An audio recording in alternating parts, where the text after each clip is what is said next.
Avec Jean Castex qui était sur le terrain ce samedi, un déplacement en Bretagne, Sophie Tussaud, sur le thème de la décentralisation et de la formation des jeunes. Oui, le Premier ministre a d'abord inauguré ce matin le nouveau siège de l'IFREMER, l'Institut français de recherche pour l'exploitation de la mer. Accompagné de la ministre du Travail, Elisabeth Borne, il s'est ensuite rendu dans une usine agricole de Châteaubourg en Ille-et-Vilaine.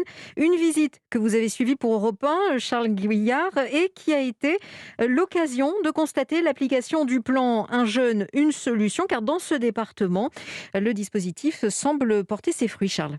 Oui, et d'abord, ce plan est parti d'un constat malheureusement simple que résume Rachid Drif, directeur de Pôle emploi en Ille-et-Vilaine. Les jeunes ont subi 30% d'inscriptions en plus sur la catégorie A des demandeurs d'emploi depuis le premier confinement. Et pour Rachid Drif, un jeune, une solution a déjà trouvé un écho très favorable auprès des entreprises. Exemple chez Klaxoon à Rennes, spécialisé dans les échanges en distanciel. En 2020, 5 jeunes sans expérience ont pu être embauchés dans la start-up grâce au dispositif Le Patron, Mathieu Becher. Ça peut compenser effectivement un manque d'expérience. L'aide nous permet de consacrer plus de temps à l'accompagnement. Cet accompagnement, c'est justement ce qui permet à Arthur, 24 ans, de bien s'intégrer chez Klaxoon, où il vient de décrocher son premier emploi après avoir galéré à la sortie de ses études. Moi, je suis arrivé du coup sur le marché de l'emploi en 2020, donc une période où effectivement il y avait peu d'embauches. Donc quand je vois une entreprise qui arrive à faire confiance à des jeunes, c'est aussi via ce dispositif qui aide à avoir des formations aussi développées. Quand on arrive, on monte très vite en compétences. Chez Sulky Burel, visité ce midi par Jean Castex, cette politique a aussi permis de valoriser les métiers de l'industrie auprès des jeunes. Son PDG, Julien Borel. Ce plan est incitatif. Pour nous, c'est vraiment une volonté de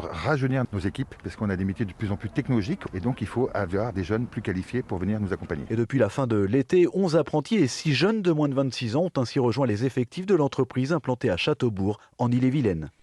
Charles Guillard en Bretagne pour Europe 1.